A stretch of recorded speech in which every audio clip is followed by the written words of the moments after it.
Let me tell you what happened before I do this. So I'll decide if I'm going to keep it in or not. That's why. So I was logging into a large group meeting the other day for work on Thursday, I think it was, and so we were all just like in the waiting room waiting for this meeting to start. And it actually turns out that they somehow sent out two meetings, so a group of us were in the wrong, just in a meeting that wasn't happening. People were already presenting anyway. So I sign in through my computer on Microsoft Teams, and then I take my computer with me because it's going to be a visual thing that I want to watch to go make myself some breakfast. And I see the cat playing with something, and that it shouldn't be, and I yell, "Hey, little N-word," but I didn't say N-word. And I wasn't on mute. Oh no! Oh no! But the thing is, no one said anything. It never came up. But I'll tell you this: every time I got like a meeting invite or anything like that, or like a email, my heart sank. I'm like, this is it. I'm fired. I'm gone. Oh no! So yeah, I screamed the N-word on a meeting. Luckily, though, it was the wrong meeting because the actual meeting I was supposed to be in had 300 people in it. And the one I was in probably had like 30 or 40, which is still a healthy amount. And I think one of them was my boss. But no one said anything. And here I am, standing to tell the story. Well, we'll knock on some wood for you, Jared, because that is quite a crazy story. Oh my gosh! Did the cat stop playing with whatever it was supposed to stop playing? Dude, I don't even know. I think I blacked out at that moment first. Oh man, there's so many stories of people like not realizing that they aren't on mute or think they're on mute, and then they say something or they have their camera off or whatever. Did I tell you about we had a long conversation at my office. I guess a student was wearing a robe during an online lecture, and apparently that offended somebody else. Is that you're not allowed to do that? Is that a faux pas? I don't know. Well, see, here's the thing. If you're not, I mean, I assume they were covered. That's the thing. That's what I guess we don't know is we don't know if people saw things, if they didn't. Like if you're covered, it's no underneath. Or was I don't know. Chest exposed? We didn't get that much info. We just got an email from a faculty member, and my boss forwarded it to our entire group because she wanted our feedback. And she emailed us and she said, so the so-and-so, it was like someone kind of high up at the university too. They sent her an email and they were like, so what's your take and your office's take on this? And it was just so funny because we all were like, well, as long as there's nothing hanging out or you're not, of course you can wear a robe. Who cares? And so in solidarity, the next work meeting we had, we all were wearing our robes. Oh my gosh, that's hilarious. Funny. A little silent protest. At first I thought you were going to say they actually had to put a rule on the books of no robes during meetings. And like, good luck with that. That's like one of those like laws, one of those weird laws where it's like no drinking alcohol in a in a bar on a Tuesday cup. After. Right. Yeah. Right. Beer has to be below a blah, blah, blah percent. All these weird rules. Right. And it's like, where do they come up with that rule? And it's like, oh, well, that's where it came up. That's where it came from. Some old-fashioned Karen got offended and took it to court, and here we are. Yeah, I wouldn't care. It's like, I'm just happy they're there, and I imagine they're not like being explicit about it. Right. Well, and also, too, I mean, if you're learning at home, let's be honest. I feel like it's kind of ridiculous if you expect your students or your colleagues to like dress up and not wear robes. well, to at least be comfortable. I will say this though, Jared, I cannot work. Like I just don't wear like sweatpants. On Fridays I'll wear a hoodie. Usually it's this exact hoodie. Mm-hmm. But other than that, I'll wear jeans and usually a flannel, but it has a collar on it. I have the collar policy. That's what I like to call it. Whenever I'm teaching, I try to have a collar on. And if I'm doing any other work, that makes sense. Yeah. I'm luckily never on video. Most of our meetings, I'd say like 90%, they don't expect you to have video on. That might have helped. That might have helped the other day when you had your little kitty faux pas there. Well, that's true, but no one was talking because we were all in the wrong meeting group, just sitting there waiting. So I imagine on Teams, when someone talks, like their thing lights up, and Right.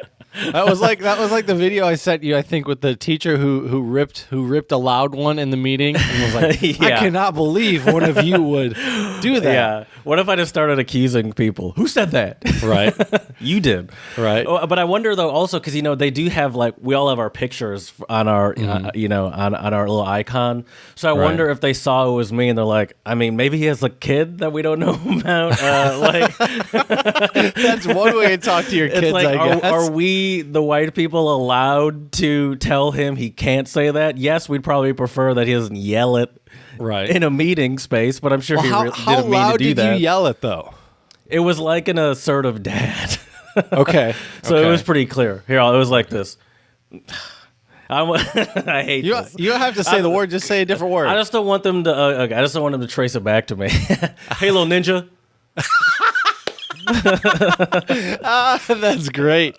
Because I was here at my door, and he was at the window across in the living room. So it was like kind of across the room, and I said, "Hey, little ninja," like that. Okay. Well, it was very clear. I enunciated, but you said it. But did you say it quick enough? So. I don't know. That's funny. I don't know. I was shocked that no one responded at all. And every time I got an email, I'm like, this is it. Well, it was fun while it lasted. Now I'm going to have to explain to people and the next people I'm getting interviewed, why are you looking for a new job? Right. I forgot to mute myself. I wonder, though, if they fired you, I wonder if you could contest that at all. I don't want to get into this. What then? Go back. Then what? They say sorry, and I go back to work there, or they just. Well, pay me I mean, either way, it's a lose-lose for everybody. But I just prefer no one ever talks about it. That's besides for me to you. Right. I just prefer it never come up at work again, and we just act like that didn't happen. That's fair. That's fair. I feel so far it seems like at this point, I'm sure. I imagine I'm fine. I mean, this was Thursday morning. Yeah, they would have. I think. Yeah, I think they'd probably be pretty quick with that if they didn't like it. Right. Well, it's also kind of like what you said though too. Like you're at home, they don't know what's going on at home. Like you know. And is it bad that I call my cat that? I don't know. I mean, maybe not. Is that a problem? But once again, is it that I said it, or is it that it's just like you need to have some sort of control and know when you're on a meeting to mute yourself? I don't know. I mean, as I told you a couple weeks ago, someone ordered a cheeseburger while the CEO was presenting to us. Weren't they eating it too, or something, or did they just order it? They weren't eating it. He was in like the drive-through lane with other people in the car, and he's like, "You guys want anything?" Two cheeseburgers. Yeah, I'm getting cheeseburgers. You guys want? He literally said, "Was like, I'm getting cheeseburgers. You guys want anything?" And then it was mute. That is hilarious. That's too funny. I don't think knock on wood. I don't think I've had any of those instances happen yet at work. I've had one before this that was not bad at all. It was just like Sydney was calling my name to ask me something from another room, and I was just like, yeah, and I was like, oh, I don't know, and that was it. And I was like, oh shit, I wasn't on mute. So that's pretty harmless.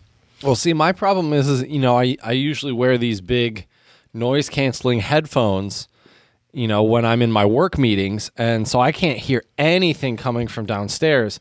And there will be plenty of times where I'll pop it off and I'll look over. And there was definitely one time where we were in a work meeting and I was like, what?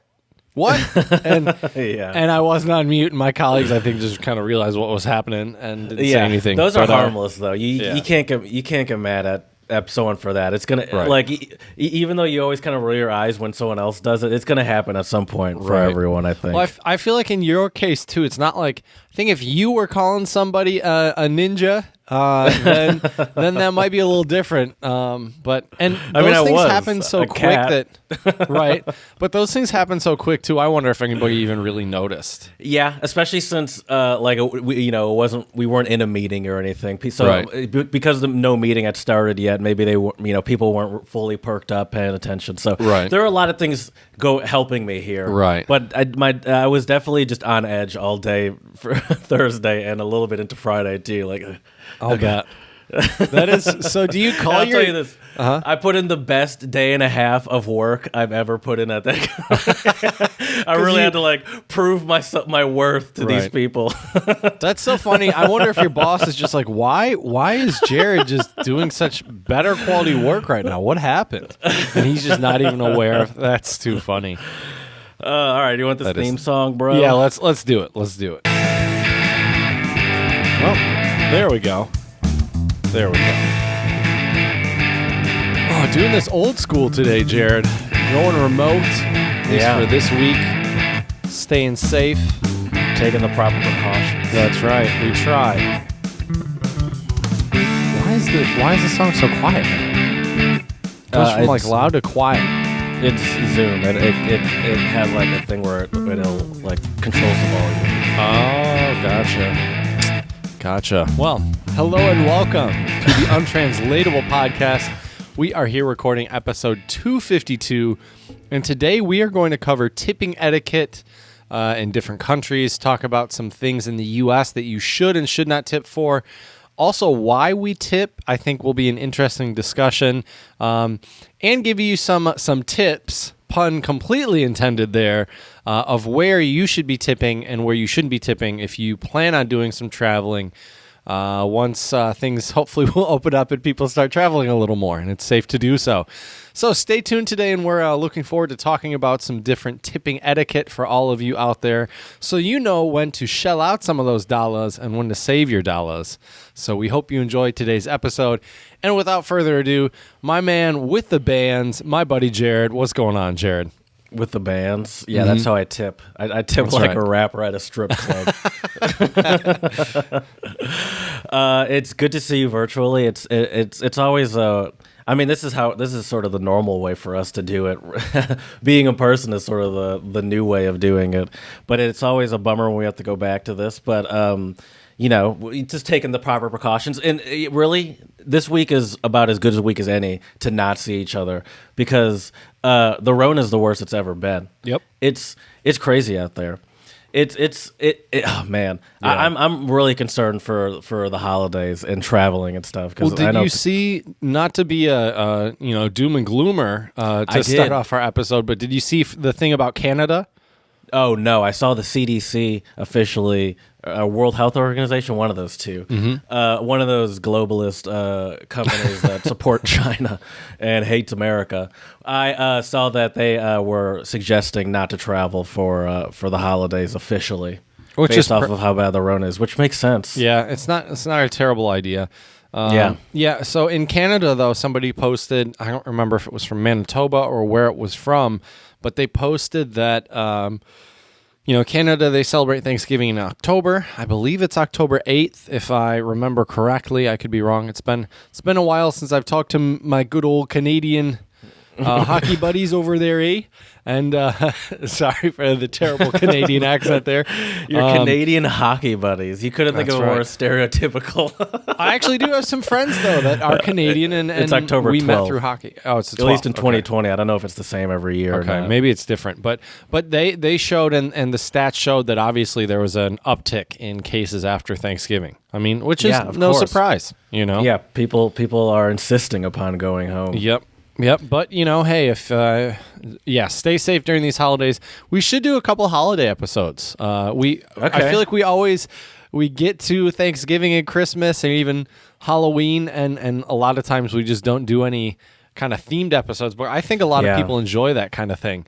I feel like because we've talked about the holidays once, I'm like, well, we already talked about it, but there's always more. There's so much you can talk about. Have we talked about Black Friday? Oh, I don't know if we have, but that's a good one. We should definitely do an episode on that. All right, here I'm gonna text you that right now because all right, and it's coming up. It's coming up next Friday. Yeah, dude. Oh, next Friday. It's coming up. I'm not going to lie to you. I've been looking at some guitar deals online. I mean, you're online. So you're the deal master. That is true. That is true. Why pay full price if you can get a good deal, Jared? Although apparently Black Friday started at like the beginning of November. Like Black Friday has turned into a day to like a season. Black Friday season.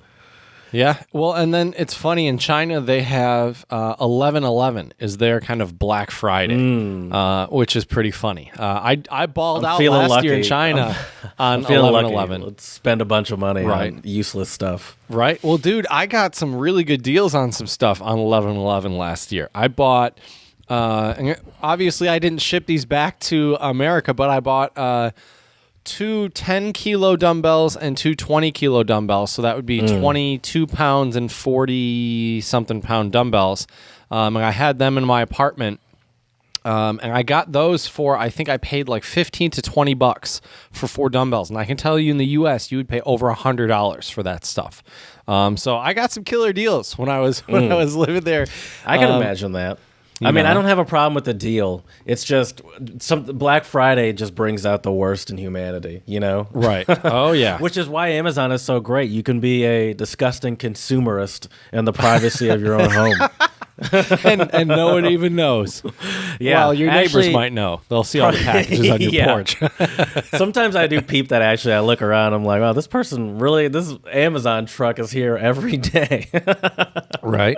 I mean, we see an Amazon truck in our neighborhood almost on the daily for sure. Sure, of course. I imagine Most that's definitely. the standard in most people's neighborhoods. Right. Yeah. Yeah, it is. But crazy times. Yeah. Do you want to spread a little love? You betcha. I got a couple shout outs for us today, Jared. Okay, I have one too. Well, here, get us started then, buddy. But okay, you have a couple though. But anyway, all right, fine. I'll go first. Did you hear about this? The Italian police use a Lamborghini, specifically, well, this looks like an Huracan, a Lamborghini Huracan to transport donor kidney 300 miles in 2 hours. I didn't see that story specifically, but I did see that some of the cops in Italy have Lambos, which is dope. Yeah, there's some cool police cars around the world. In a lot of Middle Eastern countries. Yeah, UAE that have some amazing ones. You can see a whole bunch of ridiculous Ferraris and Lambos and Porsches and stuff. And what may be one of the most Italian things that has ever happened, this is from Jalopnik, one of my go-to car sources. The Italian state police rushed a donor kidney from Padua to Rome for a transplant in a Lamborghini Huracan. Last week's journey is around 300 miles, but with the help of a specially outfitted supercar, the police made it happen in just about 2 hours at an average speed. What do you think the average speed is? Had to have been. Do they have miles per hour or kilometers? Miles per hour. Miles per hour. Okay. Well, it's freedom units, as we call them here. But that's true. That's right. That is right. That's hilarious. Freedom units.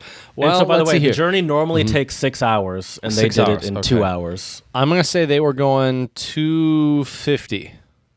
Average speed, 250 miles per hour. Oh, average speed. Average speed. Okay, sorry. Average speed. I'm still going to say... The top speed of this car is probably about 200 miles per hour. Oh, it is. Okay, yeah. Okay. I didn't realize how super the supercar was. I don't know enough about cars either, but I would say, okay, then, I don't know, probably 140? There you go. That's 140? 143. Okay. That's wild, though, dude. I cannot imagine going 143 as your average speed, just flying. This cannot seem like the safest way to do this. You know, like there's got to be a better. Don't they have helicopters? Isn't that? And my question is, do they train the police officers to drive these things that fast as well? You know, like. And then also, if you're going that speed, do you need you need an escort or something, right? Like, how do you make sure that the roads are clear? Right. Do you have because police that's car such set up a ahead? fast speed that you'd be there in a blink of an eye, basically. If that's the average speed, 140 something, I'm on their. So that means they could have been going faster too. Exactly, that's what I'm saying. So I just want to hear this. They tweeted about it. Let's see what they had to say. All right. Oh, let's just. You hear it? This is just some generic music in a Lamborghini. Can hear that Lambo, this is ridiculous. And they had enough time to do a damn photo shoot of it arriving, or is this just like after they've already arrived? They're like, all right, let's get some glamour shots. Probably. It's literally just glamour shots of the Lambo, and it says, "Grazie al nostra Lamborghini Huracan abbiamo trasportato in tempo il rene di un donatore per il trapianto a una persona." And there's more, but that was enough. Something about thank you Lamborghini for delivering or donating something. Probably. I'm going to take a wild guess and said it and think it says thank you to our Lamborghini Huracan for transporting at a high rate. Something like the donor organ, essentially, to a person. Honestly, that's cool. I love Lamborghinis. I love going fast. I mean, granted, not average speed of 143 means at one point, yeah, he was hitting at least like 180 or something. Do you have? Okay, so let's read a little more. See, how trained is this person? Is this an ex-Formula One driver, or is this just the guy? Is this going to be Lewis Hamilton in 20, 30 years? Yeah. You know? Yeah, exactly. Just chilling in Italy. Just the guy that stay positive. He gets out of his Fiat, and he's like, after he's done, he just gets back into his Fiat Punto, and he's like, "Oh, that was fun. That's the fastest I've ever driven." Yes, the Italian police own a Lamborghini and use it as a regular old patrol vehicle most of the time. I imagine getting pulled over by a Lamborghini. It's outfitted with lights. I wonder if people like try to just do something like small in front of the cops so they can check out the Lambo for a minute. It's outfitted with lights, police computer, and other equipment for traffic stops and arrest. That said, though, the machine isn't exactly ideal for the day-to-day, especially in a place like Rome. Yeah. Oh, so they they specially outfitted the trunk. So the front trunk, it has like the motor's in the middle, or so it has like a little front trunk thing, right? And they turned it into a refrigerated compartment to hold this organ. Makes sense. That's crazy though. So the Lamborghini Huracan has a top speed of 202 miles per hour, and it goes from 0 to 60 in 2.8 seconds. So. That's pretty fast. That's pretty crazy, right there. So shout out to Italy for trying to find any excuse possible to drive their Lamborghini Huracan at top rate speeds. Why not, right? Yeah, for sure. Well, Jared, my first shout out today goes out to spread a little love. The Education Minister Norma Foley. She's the Education Minister in Ireland, and this is pretty. This is a great story here, Jared. And as a teacher, I think this is a fantastic idea. The government in Ireland has issued a no homework day for all children in Ireland. Oh, wow. Some good news for the children of Ireland. A no homework day has been issued for all pupils in the country. Education Minister Norma Foley has announced a no homework day for all students without getting in trouble. The evening free of homework is being issued to all children and young people in Ireland for working so hard in school throughout the pandemic. Between now and Christmas, teachers across the country can pick a day to give their students an evening free of homework, which is kind of funny. You're giving them their homework is to not do homework, basically. Yeah. Pick it, but yeah, so the announcement by the Education Minister will be shown tomorrow on RTE After School Hub, which I think is like an Irish TV channel or something. So right there, Eddie. Yep, that is a great idea. Mm-hmm. And homework levels here in the U.S., from what I've heard, are just getting ridiculous. And it's and then what the parents always ask is, what are you actually teaching them in school then? Which is a good question. Right. Well, I definitely think it's a good thing to give the students a little bit of a break. I can tell you, as someone who probably spends too much time behind a computer screen, it's good sometimes, especially now with so many students doing virtual education, to give them occasionally a night here and there where they can disconnect, turn off the screens, spend time with their family, or go outside and play for a little bit, and especially with us now in Michigan, it gets dark at like 5:30. So if you don't go and do outside, stuff outside early on, it's going to be dark and potentially kind of cold. So yeah, that's true. So I think it's awesome on the Ministry of Education in Ireland. Yeah, that's how they say it. I don't think that's exactly how they say it, but yeah, big ups to them. I think that's awesome. And you know what, Jared? I think the other shout-outs I will save for our next episode. And I think we should get into what we do best here, Jared, if you know what I'm saying. You know what I'm saying. What I'm saying is the untranslatables. And these are idioms, proverbs, axioms, sayings that don't translate into English on a one-to-one basis. And we are your certified untranslatable experts here. And I will start us off today, Jared. I have a few untranslatables today in Mandarin. So once again, shout out to Lao Wai Idioms on Instagram. They always have so many good idioms. It's really cool now, Jared, because they also post videos occasionally that kind of highlight it. I will say this, though. The videos are generally, they're not generally. The videos are always in Mandarin, and they don't have English subtitles. So occasionally I'll pick up a word here and there, but that's about as far as it goes. And I'll get us started today. This one is Po Lung Shui. Po Lung Shui. And Po Lung Shui, Jared, means splash cold water. To splash cold water. Well, I mean, you know, that the imagery is definitely elicits some ideas. The idea of splashing cold water on your face. Or is it like, maybe it's like you need to just like take a minute and relax, or you need to like step back, or you need to just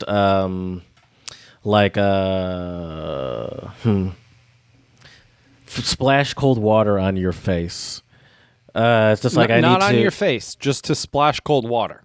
Oh, did I just pull? I just made the on your face up part up. Okay. Yep, you made that one up there, buddy. To splash cold water. I don't know what that means. Is that like related to like a bathtub of cold water? No. So think about it. So say things are safer and we're hanging out with a group of people, right? And we're hanging out, and then I say, you guys, Jared and I, we've been doing this podcast for a while, and I was listening to it the other day on Spotify, and Jared used to do such a great job editing our podcast, and now I'm just listening to it, and you're like, come on, man, why do you got to splash cold water? Or as you would say, why do you guys splash cold water on my face? I mean, you could kind of say that, but that's a little extra. Splash cold water. So is it just like why you gotta insult me or bring up old shit? Not old shit. Not old. I mean, you're why you gotta make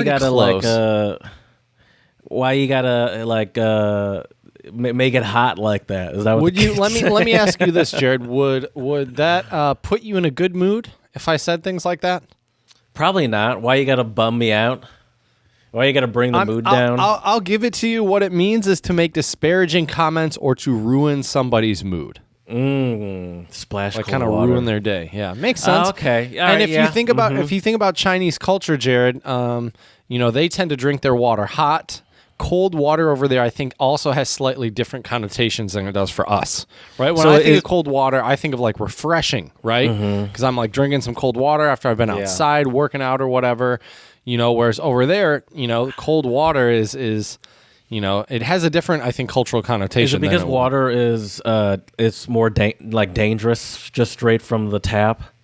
Well, I don't think that really has to do with the idiom per se. I think it's more the coldness. But yes, you are right. Is that why they tend to drink like a warm water? Well, yeah, they drink it hot. Yeah, because if you boil it, you can boil some of the contaminants out. Yeah.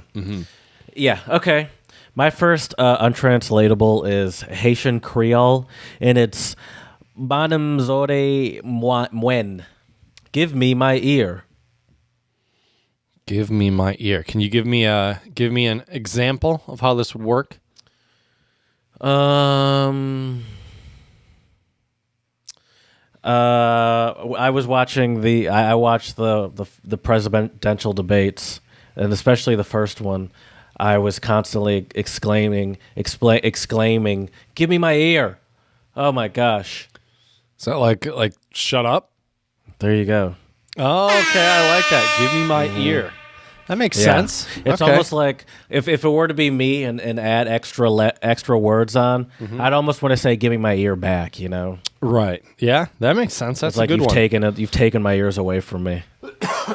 Okay. Nice. See, that's why I didn't go over to Chad's house. Okay, my next one for you is also Mandarin. and it is here. Hold up. Well, I'll play it. I'll play it here because I don't think I'll say this one right. 借刀杀人，借刀杀人。 So, 借刀杀人, which means borrow knife to kill person. Is how you would translate that literally. Borrow knife to kill person. That almost makes it. I get it like a stabbing someone in the back vibe, maybe. Like you like two times someone. I can see why you would think that, but I don't think that's really what the meaning of this one is, Jared. I think this one is more like say. So you recently have a kitty at your place, right? Yeah. And the little nigga.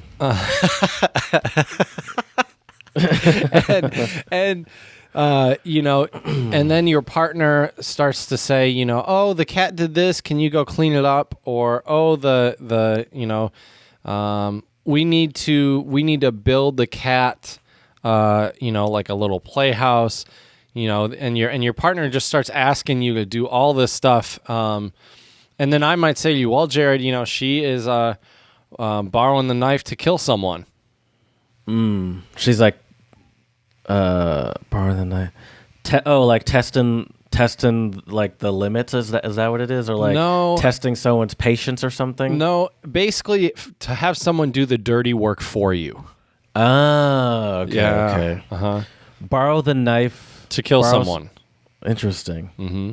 That almost because when I think about that almost seems like a dick move. Mm-hmm. It's like you like someone borrows your knife, and then they're like, "All right, thanks for letting me use that," and now they give you back a murder weapon. Right. And they're like, you told me you were just going to like dress a horse, or a horse, dress a deer that you is that what you call it, to dress it? Mm-hmm.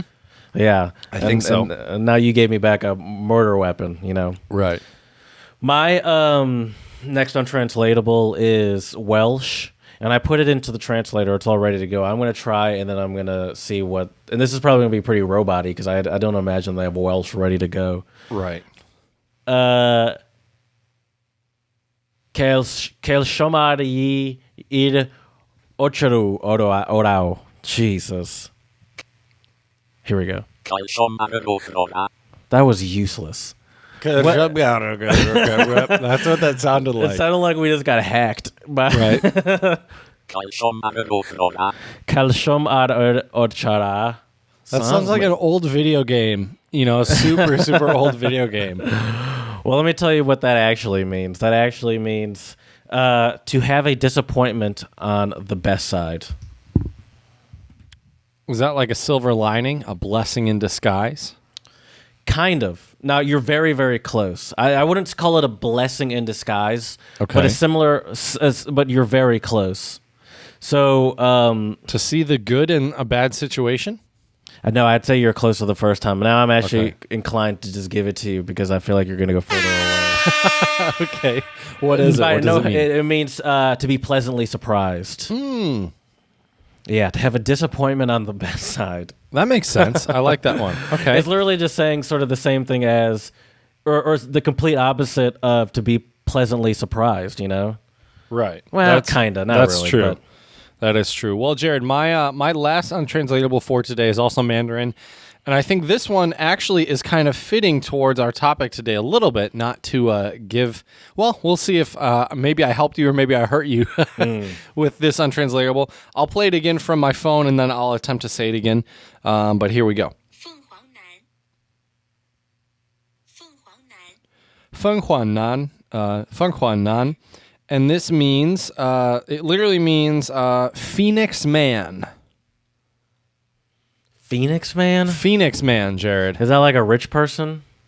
Well, I'm a Phoenix Man. It's a Phoenix, Arizona. Specific type. It's a specific type of rich person, I would say.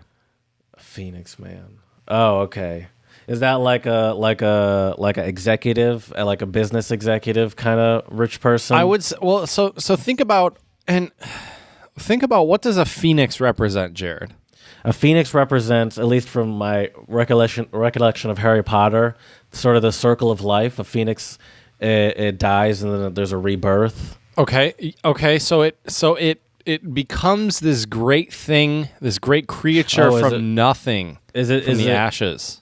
Oh, so is it a phoenix man is someone that started from the bottom and is here essentially. Started with nothing, from rags to riches.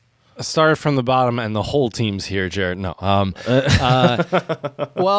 Yes and no. So think about this in the context of China though. So you have your very wealthy people over there, but then you have your other people who maybe don't live in the cities. But then maybe they have a good idea, and then they maybe start a business, and then they buy, a nice place in Shanghai or Beijing or Shenzhen or wherever, and they're balling out. I feel like that's the same thing as started from the bottom. Now we're here. I mean, basically, but what this means is it's someone from out in the country that then made it and got rich. So it's very specifically someone that's like not a big city person, but now they're living the big city rich person lifestyle. That's right. That Phoenix man right there. I was reborn. That's right. It seems sort of insulting to people that don't live in cities. That's true. Well, but I think that's because at least in China, a lot of the small towns, you don't really associate them with like abundance and wealth, right? I mean, sure.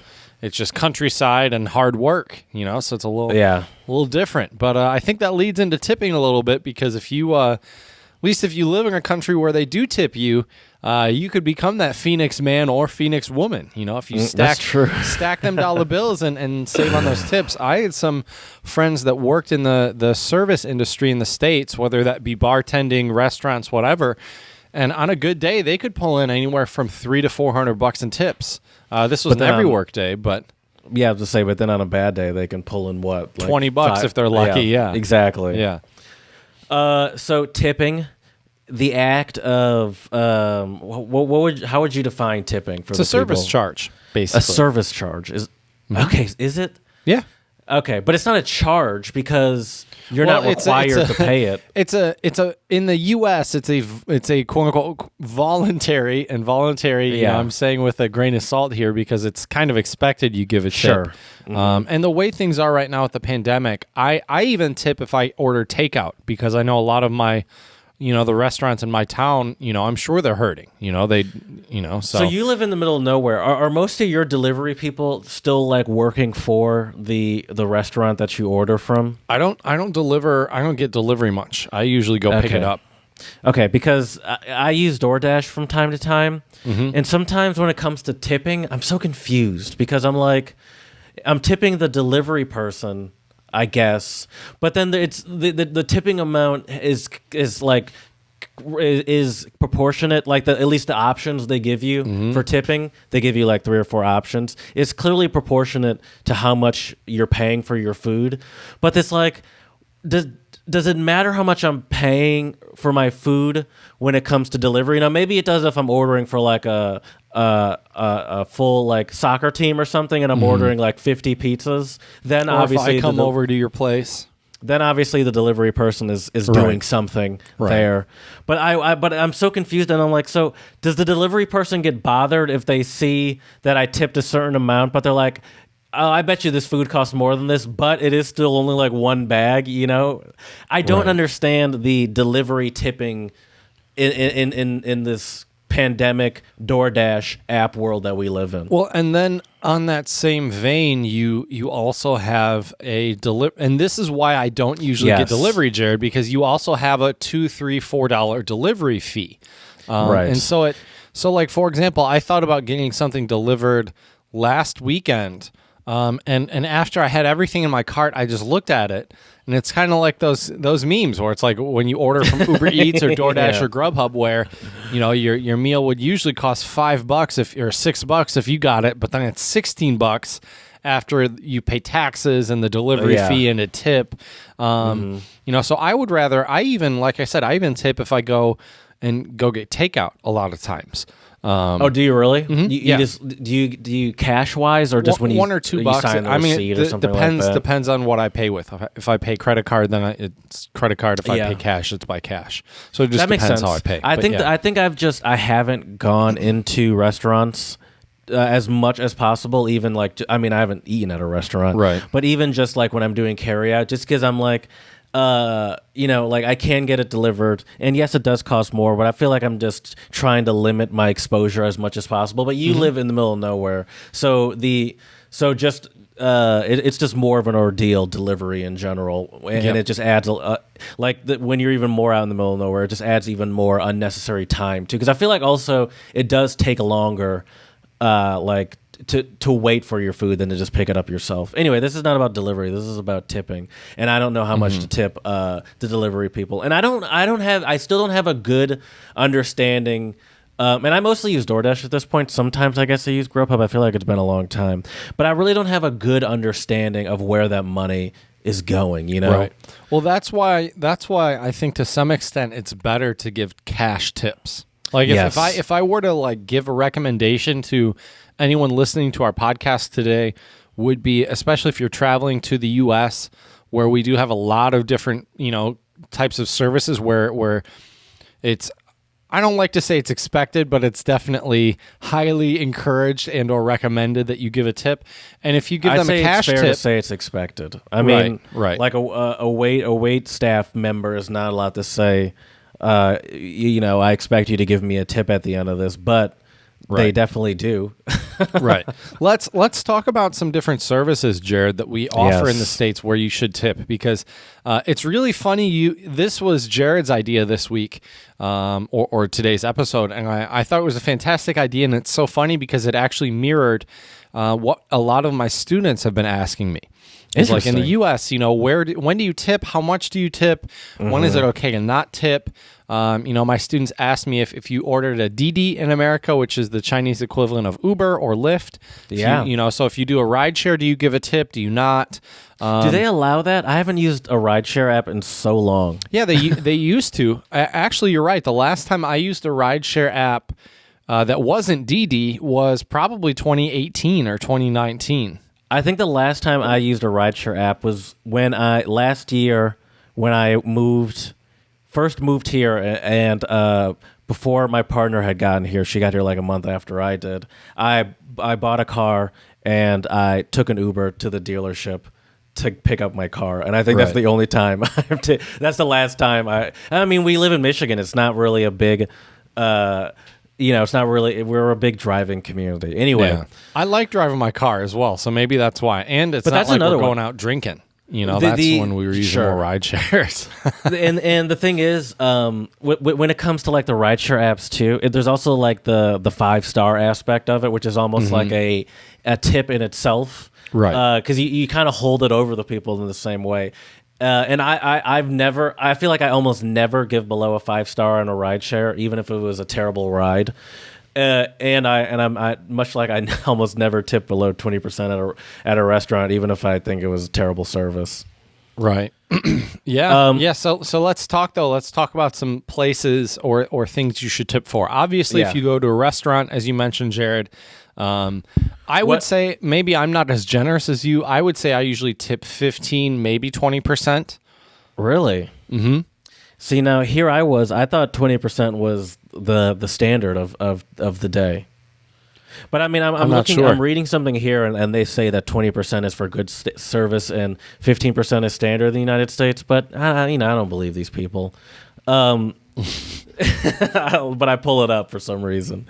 So have I been over tipping this whole time? Am I some sort of big baller tipper? You are. That I didn't even know about it? Hey, as I introduced you, you're the man with the bands, Jared. I guess so. 20%. I thought I had to tip 20%. I thought that was the standard that we are now at. Because I remember when I was a kid, and this is even before I was a tipper, like before I was paying for stuff. But like when I went out to dinner with my family or whatnot, I think it used to be 10%, wasn't it? When we kids, wasn't it like 10 to 15? 10. It was 10 to 15. I remember. And 15 was really up there. Yep, I remember my aunt would only give 10% usually. It had to be damn good service for her to give. But see, that's the other thing though that makes dining culture in the States different is because of tipping. Like I've had a lot of really good conversations with my students in China about the differences between eating in restaurants in the U.S. and in China. And it's too bad because my students in China, none of them have been to the States, so they don't really know what it's like. So it's kind of we can have a two-way conversation when it comes to how it works in China.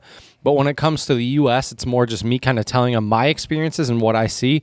And hopefully I didn't just create 200 stingy tippers by only giving 15%. But I told my students that generally I give 15%. I'll give 20 if it's really good service, or if maybe this is counterintuitive, but if the bill is cheaper and it's easier to just round up.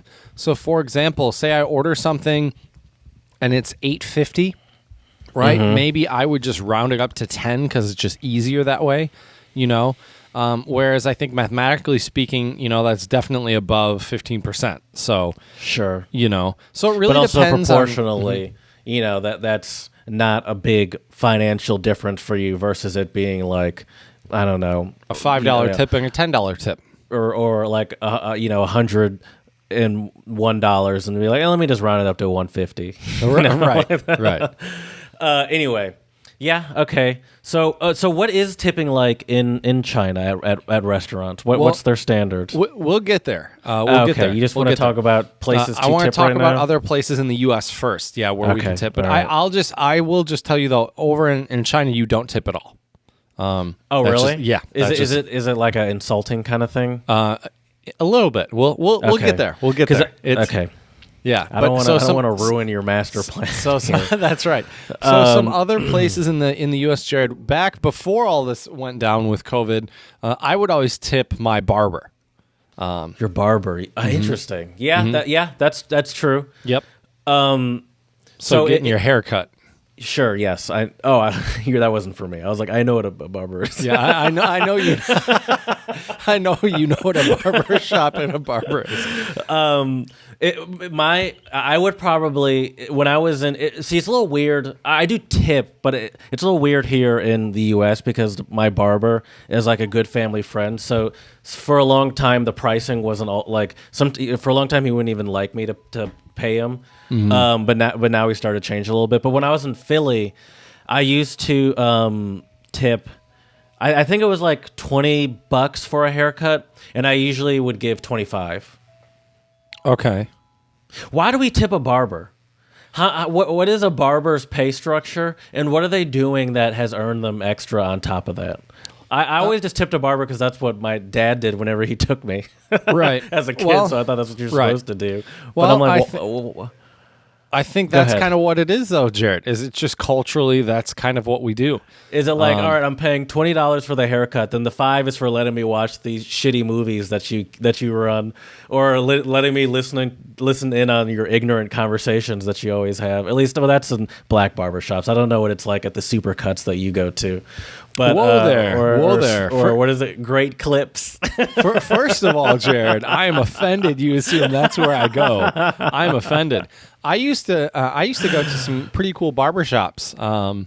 Actually, even in China, I had a pretty cool barber. His English name was Kevin. Really cool dude. So also, you wouldn't go to like a chain in the U.S.? No, okay. No, hell no. Maybe a barber chain. Like when I say barber chain, I mean like a more legit like Grand River Barber Co. was where I used to go in East Lansing. Okay. And they have one in Allen Park and one in East Lansing. So, but it's not like a great clips. Okay. Yeah, it's not like a so great. So you don't go to a place where they're wearing referees jerseys while they. I try not to. No, I try not to. But anyways, even in China, I didn't tip my barber because I asked him about that. I said, is it culturally okay to do that? And he was like, yeah, we just charge you what the price we, I guess, want. And whereas I think a lot of tipping in the U.S., it comes from the fact that a lot of people, I can't speak for barbers, but I know waiters and waitresses, they make like $2-3 an hour, so they kind of need tips. Well, it makes sense for me for wait staff. I understand that they're paid way below the minimum wage and expected to make the money up on tips. I just don't know the I don't know the pay structure of a barber. You know, I don't know how that works, because I know like a lot of barbers do like rent out essentially a seat in someone else's shop.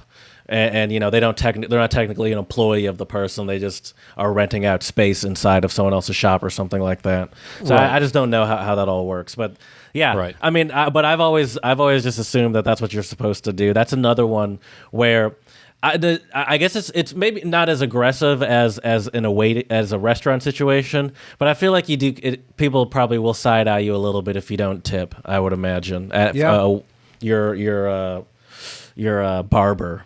Right. I would say another big one for tipping is like hotel staff, for example, like your bellhop, or you know, the person who carries your luggage to your room if you're in a more swankier hotel, you know.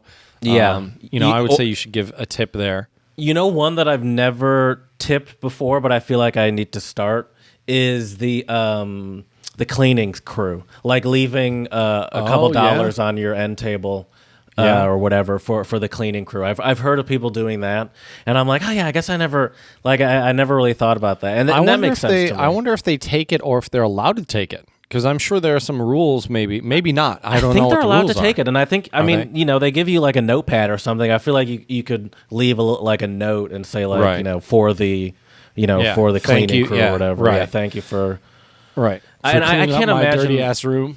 I mean, I guess why would I put it past corporations to have a rule against letting the Right. lowest paid people but see, there that's the thing. take tips? That's the thing, though, Jared. I was a delivery driver for a local family pharmacy, and it was really funny. We were told like we couldn't take tips, but like I talked to my boss about it, and she was kind of like, well, you know what? Like if you go and deliver, like especially some of the more elderly people I would deliver to, like they were just honestly they were persistent about it. Like they would make sure you got a taking tip. offense. Right, exactly. So but I think a lot of delivery drivers are other people who tend to get tips, and I think those tips honestly are kind of good, because depending on the company and if they're driving their own personal vehicle for work, I think some of that tip money should be used towards maintaining their car. Gas, oil changes, whatever. That was, I mean, back in the day before the apps, the tipping of the delivery driver was standard, like a pizza place. But now, as I mentioned, now that everything is through appified, like the relationship between delivery driver and restaurant is so much different than it used to be, because when you order from a pizza place and someone delivers it, it's someone that works for that specific pizza place delivering for them, but that's not necessarily the case anymore, right. And so like and obviously also now that there's not the there's a lot of contactless delivery, like as much as I like to have them just leave it on this doorstep and pick it up, and I'm not actually handing people cash anymore. So it's just like it's the delivery aspect has gotten real muddled, Mm-hmm. It's another one. Well, I guess similar to drive sharing, the old school version of drive sharing is taxis. Carpooling? Oh, taxis. Taxis. No, not carpooling. You're like going to work in the morning with your coworker, and you toss them a good drive in there. That was good work. Right. Good work. Taxis. Now, for me, taxis has always been like a roundup situation. So if it's $31, I would say like 35 or something like that. Usually, how it works for me with taxis, especially if I'm paying with cash, which is how it was for a good amount of time, once again before the apps took over and muddied the waters, was that it would be like, I would say it would be how much change I'm getting back usually. So it's like, all right, this is how much it costs. 40, give me a $5 back. So and I'm going to round this out somehow. Right. And if it's, I'm not going to be like, if it's 39 and like give you 40 and be like, keep the change, then right. But it's kind of a jerk move right there. I'd probably give an extra 10 on top of that and be like, give me 5 back or something. Right. Or I guess I could have just said give an extra 5 on top of that. But that's probably how I would handle a taxi situation. But it'd be so funny if your taxi fare is like $32.50 and you give them like that's a tough 40 one. and you're like let me calculate 15% of this here. give me $1.67 back, please. I think a lot of tipping in the West and in the U.S., especially related to taxi drivers. You're right, Jared. It does come down to, I think, rounding up and kind of convenience with like getting back change. Well, yeah, I think that you really nail it there. It's the convenience, because every time I'm taking a taxi, it's in some sort of big, bustling city or something like that. The stress of being in Chicago or New York or trying or to something drive like that, around too. and the stress of, or even more if you're in like a foreign country or like Paris or London or something like that, where you are in like this super congested area and the taxi driver is like parked kind of in the street, and they just click the little button and they're like, all right, pay me now. And just the fast acting that my brain has to do does lead to be like, all right, now how can I just round this out? Because I feel like that's a very high pressure situation, that moment where you're paying for a taxi in a crowded city. It just makes you want to be like, all right, just whatever ends this quickly, give me the easiest denomination back. Yep. Well, the other thing is too, Jared, is I think as Americans, we do not like having a bunch of change jangling around in our pockets. It's not like, especially in Europe, where they have €1 and €2 coins. I hate that too. That's even worse than our. I think that's way worse than our situation. I don't know. I kind of like the coins because I could just go and if I had, like when I was living in Vienna, we could go get a schnitzel box for like €3 or $3.50. Just bring those coins and toss them those coins, and you're good to go. Yeah, but I don't like walking around with a bunch of coins in my pocket. You gotta get the fancy European wallets with the little coin holder. Yeah, yeah, it's a little different, but once again, whether it's in a coin purse or just bare jingle change, I don't want a bunch of coins in my pocket. I do not like Europe's coin-heavy system. I prefer our bill-heavy system. Well, I think now at this point it's a plastic system for the most part. That's true. No matter where you are. In China, it's been a phone system for a long time. Just use WeChat. That's true. Who needs a credit card and who needs cash when you can just use WeChat? What's another big point, though, I wanted to make today about tipping as well, Jared, is that the majority of countries, I think, where they don't have a heavy tipping culture, it's because a lot of times in services where we would generally tip in the U.S., they have a service charge. There's tons of countries that have this. Countries in Latin America, countries in Asia that have, so I think a good rule of thumb if you are traveling is if you see that there's a service charge, I'm not saying you should assume that there's no tip, but a lot of times that service charge is basically the kind of the tip. We do here for like parties over 6 or something like that. Mm-hmm. But I feel, granted, I've never really hosted a gathering of over 6 people at a restaurant that I was in charge of paying for like that. So I don't really know. But I would imagine that they do like an automatic 15 or 20% or whatever if there's more than 6 people in your group. But I imagine that there's still an expectation that you're going to tip on top of that. Right.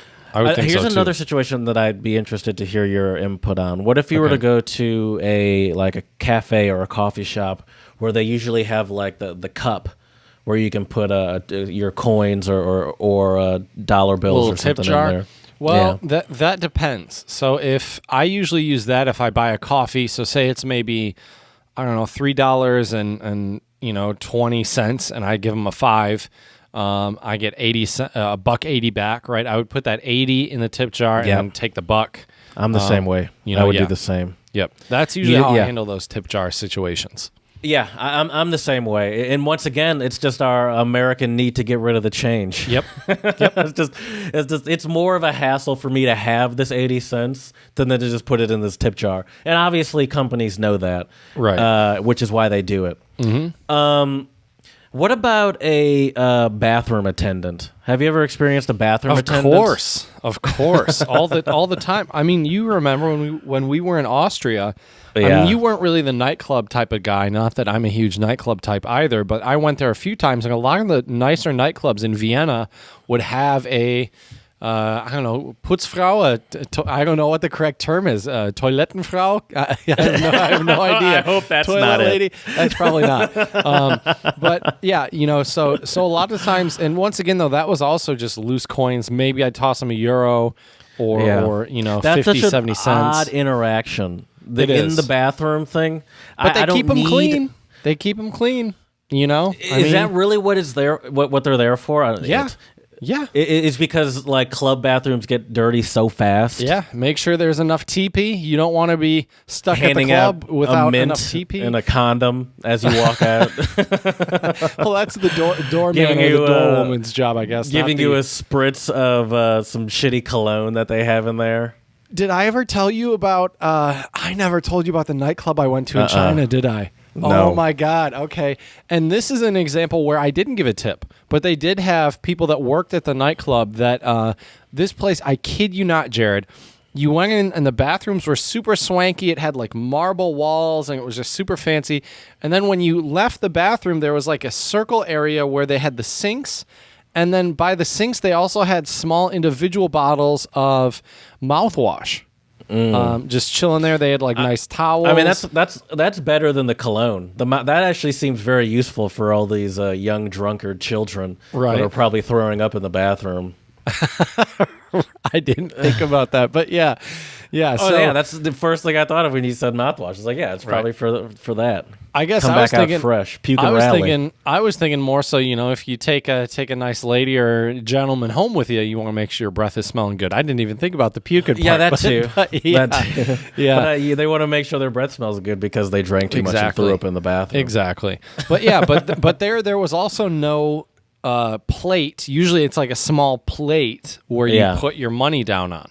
And it's just such a weird situation because I'm never Yeah, it is. like because club bathrooms are usually tight and just annoying to walk around in to begin with. Now the one you're in, that sounds very nice, but like usually a club bathroom is not a fun place to be, and so it's like now I gotta like in the bathroom pull out my wallet, swipe through some cash, and like it's just like a. It's almost as high stress. Like I'm almost trying to get out of a club bathroom faster than I'm trying to get out of a taxi in Central Park, New York. You know, like Right. that's almost a more high stress situation where it's like, let me get in and get out of this place as fast as possible. Right. And I was like, I don't want to interact with anyone in a bathroom. Nope. Definitely not. Okay, how about have you ever valeted a car before? Of course not, Jared. You know the car Have I you- drive. we'll just You know skip the over car that. I drive. It's valetable. I mean, it is, but It's I not don't see so the point. terrible that you'd have to that you couldn't hand the keys to someone and have them Right. park it. It's like, sir, we have no spot big enough for this thing. I mean, I do kind of drive a boat. Have you ever dealt with like a concierge at a hostel or a hotel or something like that? Oh yeah, yeah. And the rule of thumb in a lot of countries in Europe and in the U.S., I don't think it's the same in a lot of places in Asia. But in the U.S. and in Europe, generally the rule of thumb, Jared, is like $1 per bag. So, you know, if they help carry 2-3 bags up, you know, if they help you carry that's- 3 bags, you That's know, it'd be different. $3. That's different. That's like bellhop and Oh, a right. concierge is is more like the- a host or is like a, the person that like helps you find things to do in the city or like tells you the best restaurants. You know, they'll be like sitting at a table by the front desk, usually at a nice hotel, and you can go there and be like, I have not tipped them. No. I haven't tipped them either. I mean, I've never lived a wealthy enough lifestyle. I feel like, well, I guess hostels have it too. It's not even just a rich person thing. Yeah, but I think at a hostel there isn't that culture to tip the. It's such a person there. weird. That's Yeah. another weird one though too, because it's like you're paying someone because they told you a good place to eat food, or they like told you Right. about like a great show happening in the city tonight. You know, so Right. like now I have to. And they say here if the concierge has secured impossible to find tickets to a Broadway show, then yes, slip them a $10 or $20 Is that bill. even a thing though? I was like, yeah, I guess if they got me like tickets to a sold out Hamilton show on Broadway, and I like came back into the hotel crying, being like, I thought I was going to go to Broadway or see Hamilton on Broadway, and I can't see it. It's my life's dream. And they're like, Right. look behind them, and they're like, all right, I got something for you. Don't tell Right. anyone. And then maybe I'd be like, maybe then I'd slip them a tip. But that seems like such a. At that if point, they're- you got to slip them a Benjamin if they do that But for you, Jared. exactly. I mean, those tickets are probably going to be at least $1,000. So tipping Right. 100 is not even that big of a percentage. 10%. Exactly. Right. So, but the thing is, it's like, yeah. But if I'm asking like, what are some good restaurants around here that serve good Italian Right. food, and they give me 3 options, I'm not going to slide them. That almost seems insulting. Although, Well, we'll get to that later. I do like the idea. I do like that you mentioned that, though, Jared, the idea of it's insulting, because in different countries, it can be seen as insulting if you simply give someone a tip. I remember in China, there were a few times where we chatted the cab driver maybe 20 kwai more, which is not that much more. That's maybe... let's see here. Last I checked, it used to be 7-1 with US. So if it's 20, so it's only a couple bucks. It's not that much. It's like $3, give or take, right? Wait, kwai? I thought it was RMB was their. Kwai is more of a slang term. That's kwai like is kind of like bucks. Exactly. Okay. Now you know, Jared. That's the cool slang when you're traveling throughout Asia. Is China. That's $3. $3.05. Right. Exactly. So, and there were plenty of times where I would give them, like once again, round up. As an American, I would round up, and a lot of cab drivers would actually send me that money back. Yeah. And it wasn't even that much. It's like just take it. And a lot of them, and I think it's just because culturally. Yeah, but you saying just take it, they could say the same thing. They're like, I didn't ask. Like, this is not how much it is. You just take it. I don't. This is. Exactly. I get it. I get how it could. I definitely understand how it could be insulting, and I honestly think that in the U.S. here we have a very tip obsessed culture. There is something sort of about gracing the palms. I sort of fantasize about going to some fancy restaurant that's full and like sliding the host like $100, like it's like, oh, how long until for a table? It's like, oh, we're booked up tonight, and then you like shake their hand and be like, no, but really, how long for a table? And they're like, give us 10 minutes. I fantasize about that, but I think in general, we're a very tip obsessed culture, and I don't think it's really the greatest for human interaction. It puts the average person in sort of this position of power a lot of times, and it sort of holds the employee as some sort of hostage to the customer. Right. And I think I like the idea of countries like, I think Australia is another one too, where they don't, tipping is kind of insulting, where it's like they get paid a living wage, believe it or not, for their job. That's the key, is that a lot, at least the US, the reason why we have so much tipping culture is to compensate for the fact that our servers don't make a livable wage on their salaries alone.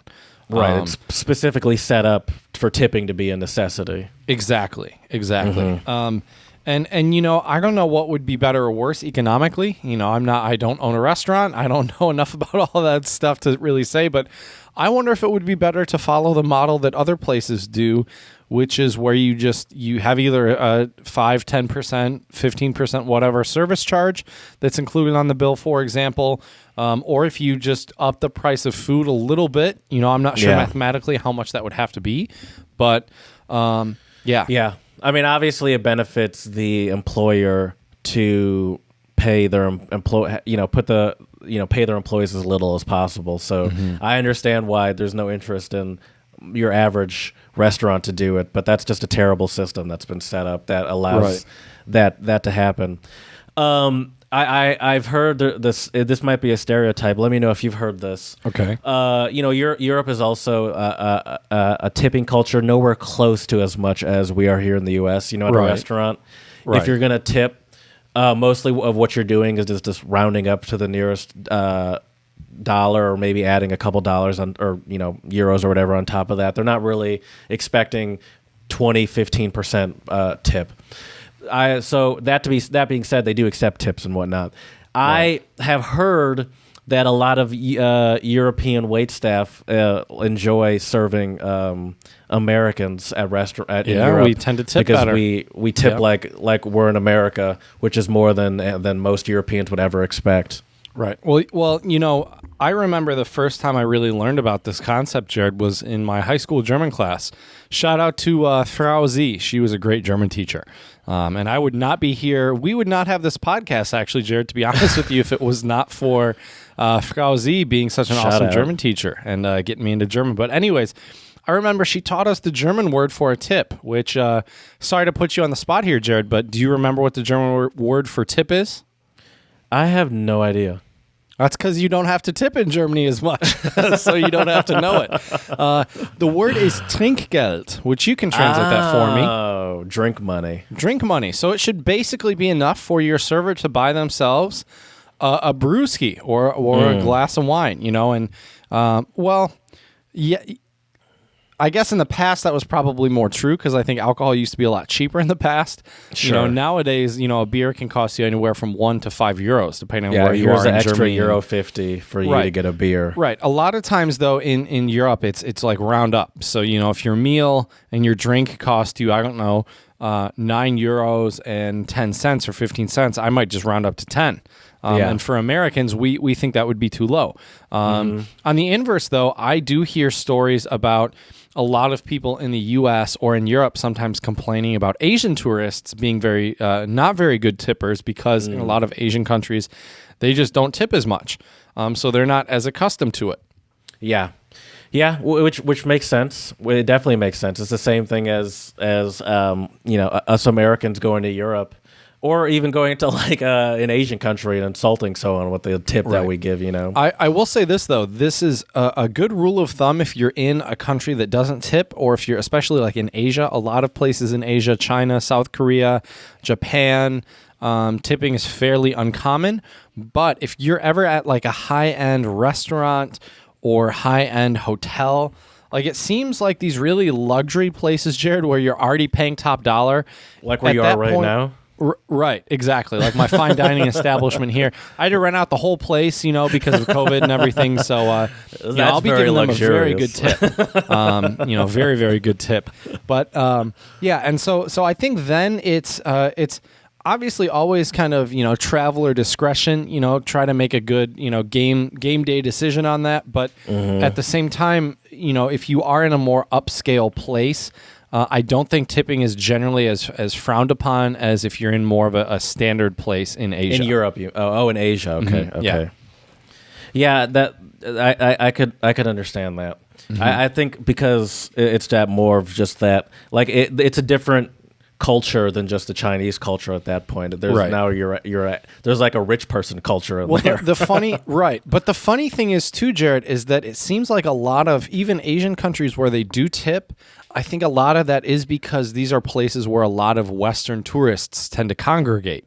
So because you have a lot of Western tourists, they start to do it, people start to get used to it. That's how it becomes common, right? So so it's interesting how that works. What about the like there are celebrities that are known for like the ultra tipping celebrities and then like the terrible tipping celebrities. Right. I just heard recently that I think it's Donnie Wahlberg, Mark Wahlberg's brother, gave a $2,000 tip at like a Jersey Mike's or something like that. I don't know if it was exactly a Jersey Mike's, but the bill was not obviously a $2,000 tip bill. Dude, I'm not gonna lie though. One day when I get to be that, have higher, better finances, I would love to eventually surprise someone with like a. I don't think I would drop $2,000 on a tip, but like even just $150, on a tip to surprise somebody or make somebody's day or week or whatever, I think that's kind of a cool gesture. You could do that now if you wanted to. Like you could just out of nowhere drop like $50 on a tip. Obviously, you're not balling where you can just do that at every meal, right? But it's definitely not impossible for you to do that every once in a while. I could do that every once in a while. Like you need to be a millionaire, right? I mean, to give someone $100. You don't, but at that point, if I'm dropping that kind of money, I would rather I don't know. But my whole point here is that what you're saying. I'm just my messing whole point, with you. is that it's a fantastic feeling, I think, if you can help people out and be one of those generous tippers. I do want to mention a couple more things, though, about Asia, because I think some of these are kind of interesting. So apparently in Japan, occasionally, Jared, if you try to tip at a restaurant, your server, I could see this for sure happening in China as well, your server might chase you down trying to give your money back. Now, here's Like another what happened interesting to you in one. the taxi, essentially. Right. Well, they didn't chase. They could just send it. But yeah, in South Korea, you can tip 5 to 10% at Western style restaurants. But if you're at a more traditional Korean restaurant, you don't have to. And That's kind of funny because it's Right. like, yeah, you're at a burger joint, so it's this American restaurant. And Right. we're really sticking to the American theme here. So give us some extra money on top. that's right. Give us the tip. You want that American style? You want that American experience? We're giving gotta you give the me full 20%. experience. Exactly. I will say this though too, Jared. I think in the U.S., a lot of spas and salons and also barbershops for dudes, these are places where you'll tip. Whereas, I can tell you I got a few Chinese massages when I was over there. You don't tip over there. I got a few massages in Indonesia. And in Indonesia, it's not expected, but I did give them a small tip, which is funny because 20,000 rupiah is like about one. Well, I don't know if it's more or less than $1, but it's just funny giving someone, a bill that says 20,000 on it. I have a bill in here from Tanzania that I don't remember. I can't find it, but it's like 10,000. But it's like a couple cents essentially. Right. I do think though some places in Asia might, and I can't really speak for South America, and I think in South America a lot of places they do some tipping. I think 5 to 10% or 5 to 15. But I think some places it's considered an insult because it's like, here's this foreign tourist kind of flexing, and here and it's almost like. I think to some people it comes off as almost like you're looking down on them. So it's like, oh, you need this money. You know what I mean? Yeah, I understand. Right. Anybody could use the money, but this is why I don't like the whole concept of tipping, because it does add that level of power. And even if you're not some sort of rich person, it makes you feel like you like you have some sort of power over someone. And Right. it is sort of insulting where it's like, oh, you think now that you gave me an extra $20, I'll just I'll just be extra special to you. It is very insulting, and I but now how do you feel about this stereotype, this or this trope that people say,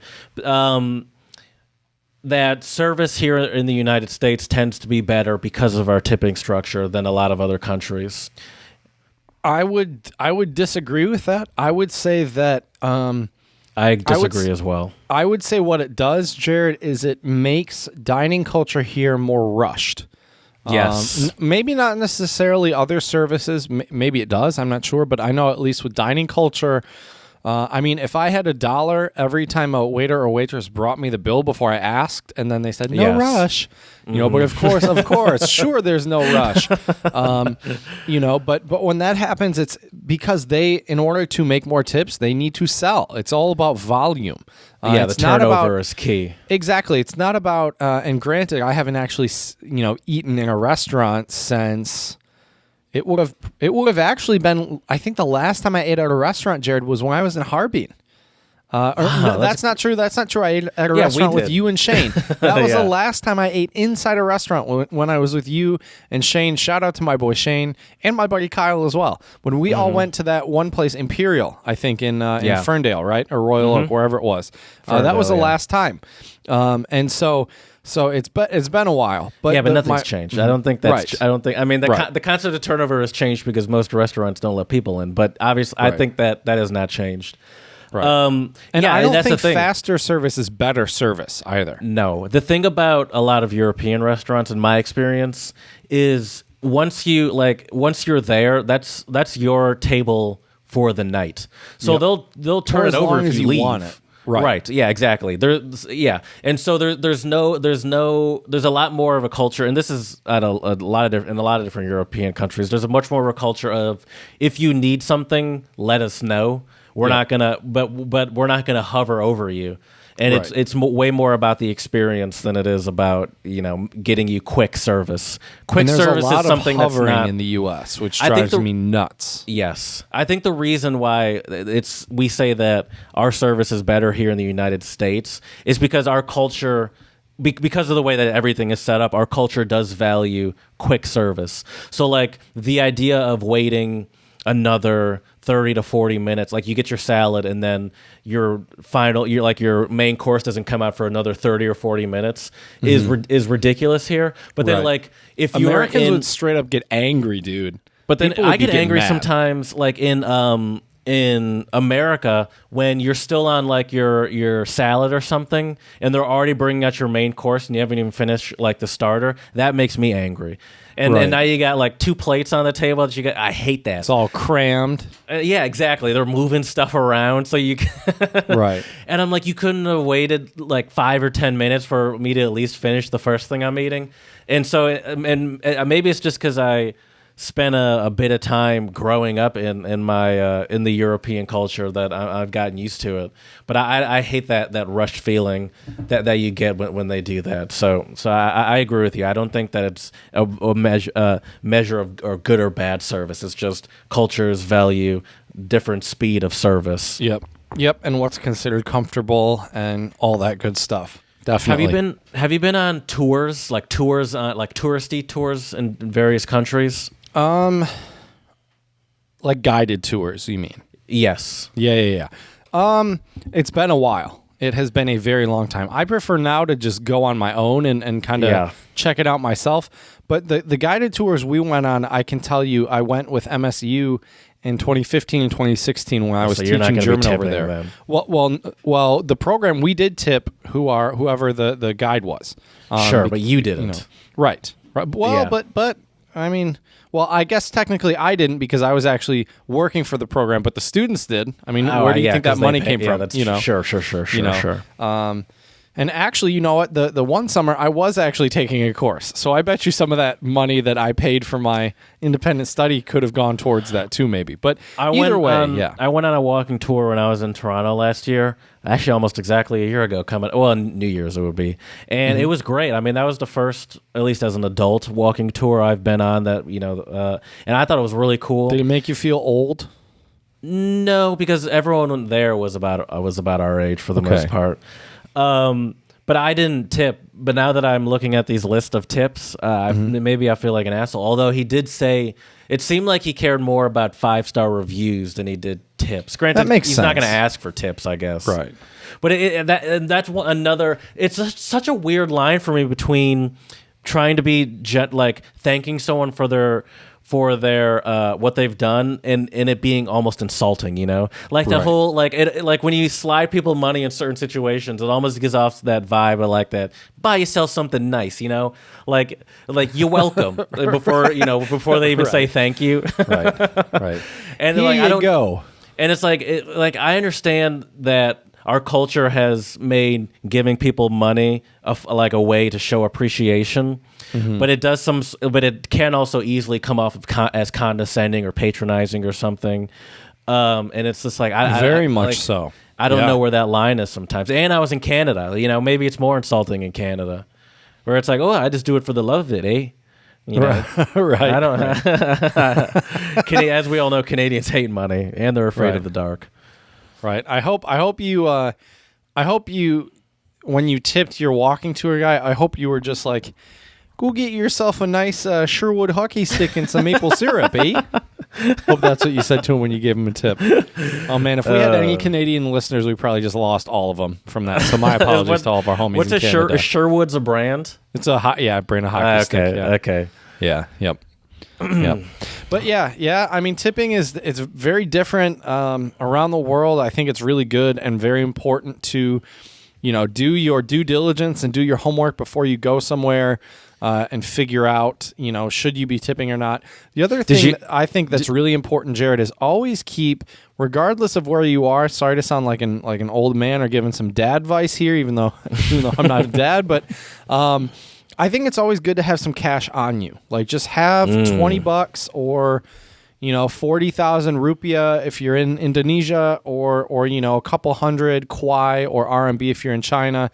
Maybe 30, 40 euros if you're in Europe, just in case, you never know. Just in case you need to grease some palms and that's right. And wheels. You get in some trouble, you can find your way out of it, Jared. That's for sure. I mean, that's a great tip. Mm-hmm. You better believe it. For some reason, my drops aren't coming through. Anyway, that is a great tip to always have some walking around money on you. I agree with that 100%. Yeah, most definitely. Do you want to talk about the song of the pod? I do. Yeah, let me pop it up here. The song of the pod for this week is I think it's pronounced Dadi Frere. You betcha. There we go. And Gagnamijith,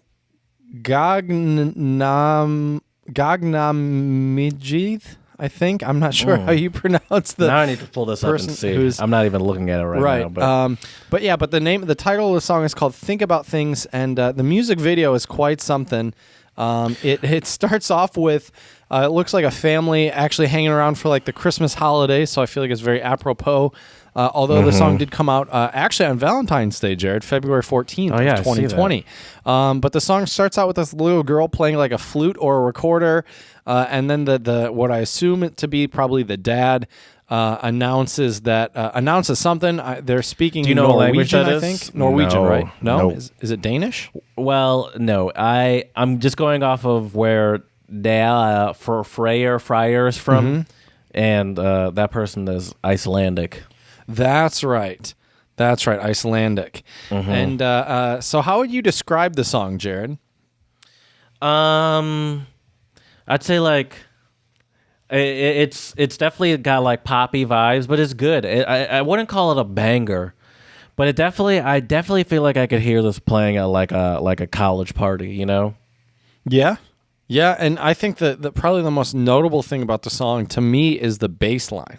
But it's funny. They're all wearing like these green Christmas sweaters, Yes. or holiday sweaters. Don't want to offend anybody. Don't give in to the war on Christmas, Chad. We're not going to lose this war, Jared. But yeah, so they're wearing these, and they're it's funny. The logos on the sweaters are their faces, are their personalities, like right. Old video game versions of their faces almost. Right, and they're standing in front of the family, and the one girl in the band has a guitar. But I think the thing that really drew me to the song, Jared, was just the funky bass line to it.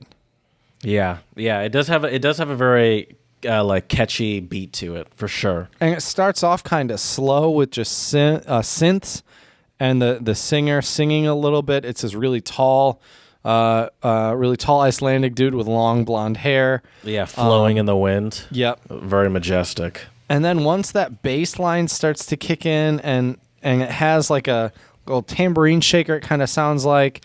Those sweaters are part of their uniform. I just Googled the band, and every picture is they're wearing that same outfit. Really? Or like a Okay. version of it, Right. essentially, with their faces on it like that. That's funny. their uniform. Okay, that's their go-to. Yeah. I mean, you got to have branding. I respect That's it. true. Definitely. So, yeah. And the Seems thing I like- like about it too is the harmonizing between the male and the female singers. It's fantastic as well. It's a good tune. Icelandic kind of pop funk. They're all dancing in front of the family, and the family is kind of looking at them. They don't really know what to expect. But yeah, and there was a really funny comment, Jared, on YouTube. Somebody posted something along the lines of like, this guy, he was in the front of the music video because he was finally got revenge for having to stand in the back row for all the pictures, which I thought was a funny comment. I on see that. it. The video was his revenge for always having to stand in the back during class pictures. Yep. Because I mean, this dude is definitely a lot taller than everybody else in the band, and some of it to his camera perspective because he's further out front as well. Well, I imagine if they're all Icelandic, he's probably 7 foot, and the people that look short are probably just like 6'4". Right. Yeah, no kidding. But this song, it's definitely like an upbeat kind of song. It's got some cool horn sections to it, funky bass line. Definitely a good one. If you're going out to eat or, going out somewhere where you need to be tipping somebody, this is a good one to listen to on the way. This is that's good for tipping sure. music? Is that what you're saying? That's right. That's right, Jared. You better believe it. But yeah. So check that out on our Song of the Pod playlist. I'm going to pop it up there right now, Jared. You betcha. Check that out. It is, I think it's Daði Freyr is the way you pronounce that, I think. Is that letter after the A D? That's I think it's almost like a TH sound. Oh, Daddy. Oh, but Daði. they don't go. Do they not? Are you sure? Did you listen to the guy talk? I have no idea. Before they... I have no Either way, I'm idea. not sure what the correct pronunciation. But check it out on our Song of the Pod playlist. It's definitely a good one, and you will enjoy it. So last thoughts about tipping. I think the answer to our tipping situation in the U.S. Really comes down to the fact that we do not pay certain people enough money. Therefore, they need tips to survive. Especially in the restaurant it's a way industry. of getting what you want too, though. Like it's a way of like I don't want to say manipulating people, but of like kind of pushing your way to the front of the line almost. I feel like. Yeah, kind of.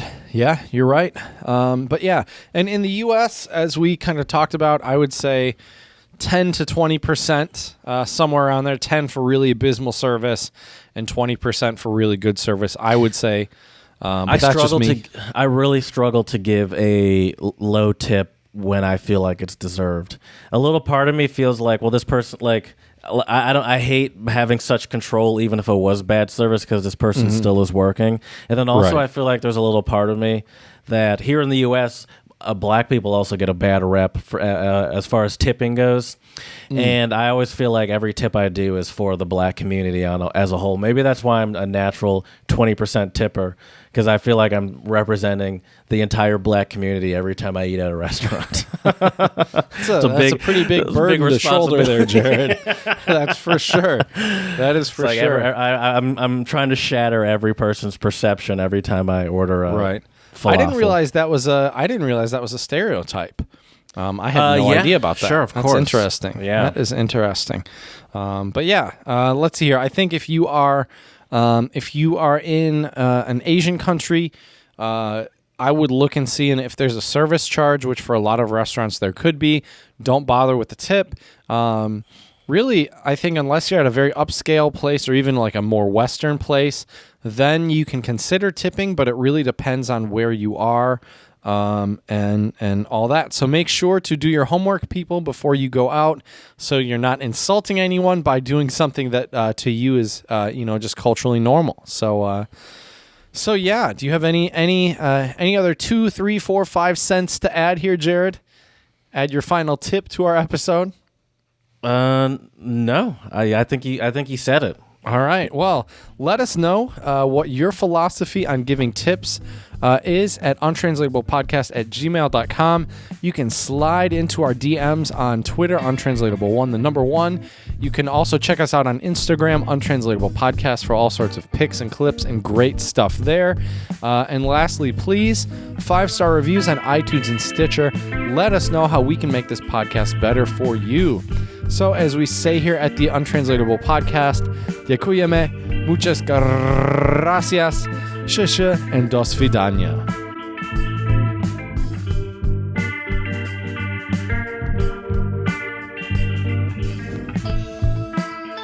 I'm excited for tomorrow's episode or next episode. I'm not a big fan of School Spirit, but I'm excited to talk about it. It'll be fun. It will definitely be fun. And I think School Spirit is a very, very American thing. Yes. School Spirit, without a doubt. For sure. Yeah.